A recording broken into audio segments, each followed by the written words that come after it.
Now, soap fans were left heartbroken back in April as Sonia swapped the Walford drizzle for sunny Bali. Since then, Natalie Cassidy has been busier than ever with her hugely successful podcast. And now she's headed into the kitchen for the latest series of Cooking with the Stars. But she is feeling the pressure. I'm worried about those chickpeas. Have a little look for me. That's a clever thing to do, though, isn't it? To bring in your mentor at the end.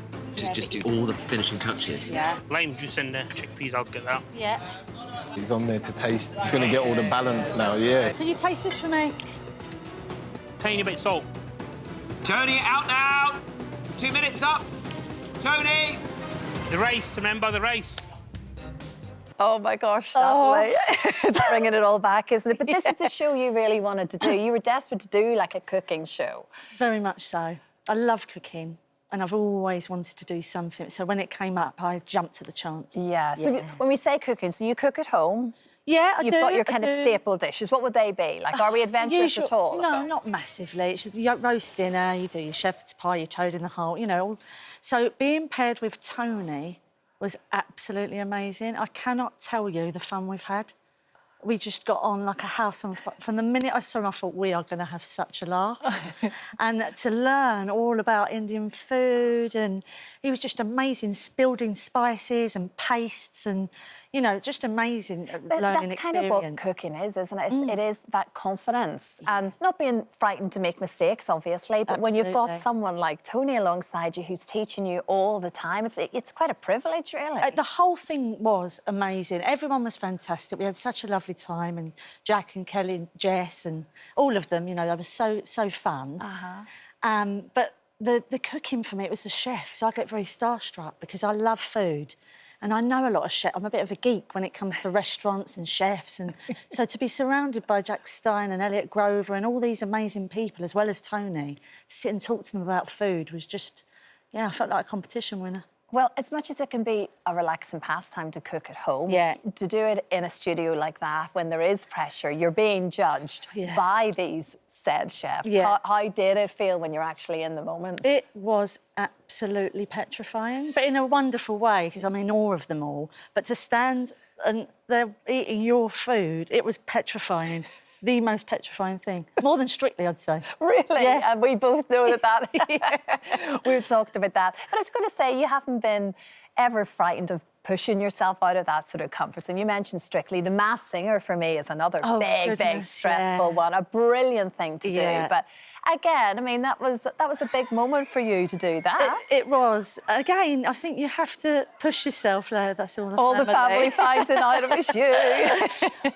Little Jodie couldn't believe it, actually. But yeah, I love doing the Masked Singer, and that was a sort of turning point last year. You know, I did that, and things were going on, and I thought maybe it is time to just step away from EastEnders, you know, and see what's out there. And it's going really well, you know. And it is a big, like, to mention Sonia and to be synonymous with Albert Square, I think probably you always will be. Always, and that's a lovely thing to say, Natalie. You've been there on and off for about, was it 32 years? Yeah, on and off, yeah. So it's been a big part of your life, a big part of our life, watching you grow up there. So you do get that, but it did feel like the right time. Like you say, there were other chapters to be had. I mean, look, there's the picture that takes us right back. It was so lovely because she went in such a lovely... They wrote such a lovely, uplifting, fun story with the trumpet. Out we go, off the square with her sister and family. So it just felt really right, and I love the way boat wasn't involved in an accident, so we therefore know you safely disappeared, which also means you could sail back in again. Who knows? Who knows? Who knows? But certainly in the meantime, your eyes are on different things. The podcast being a big part of it now as well. So much, yeah. I mean, I'm very lucky because I do it all from home, you see, Christine. So,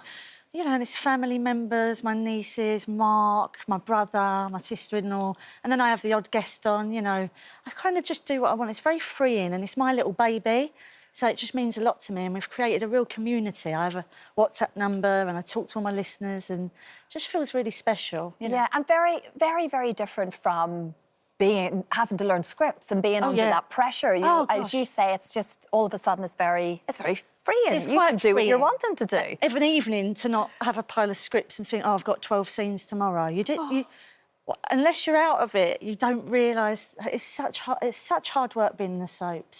Such hard work. And you're always that character, you're always Sonia. So doing these other things, and particularly the podcast, allows us to see you. Well, I love being myself. It's like you being you again. I do enjoy being myself. You know, I find it quite easy.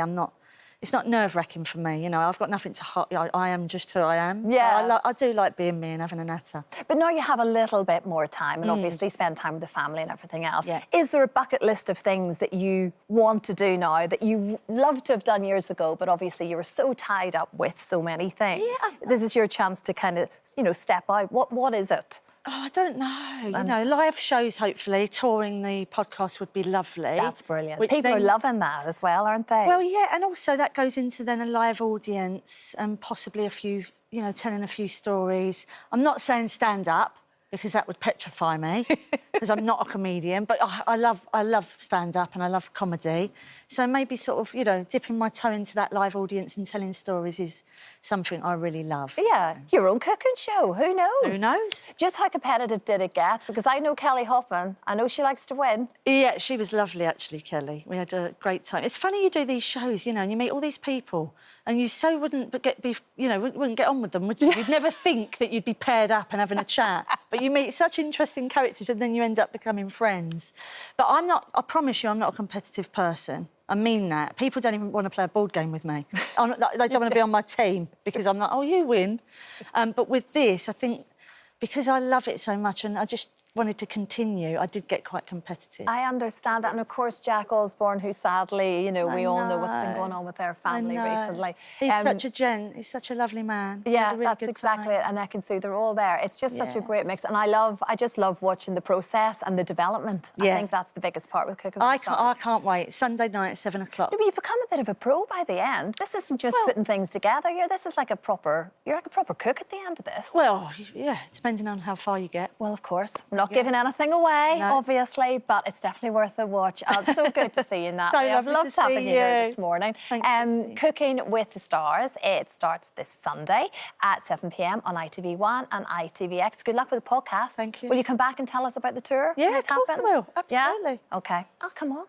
I'm here for a chat anytime. Come and have a chat. You know me, I love to talk. It's no problem. Hi there. Thanks for watching our YouTube channel where we upload new videos every single day. You can click here if you're interested in this video or head to the homepage for some more amazing content.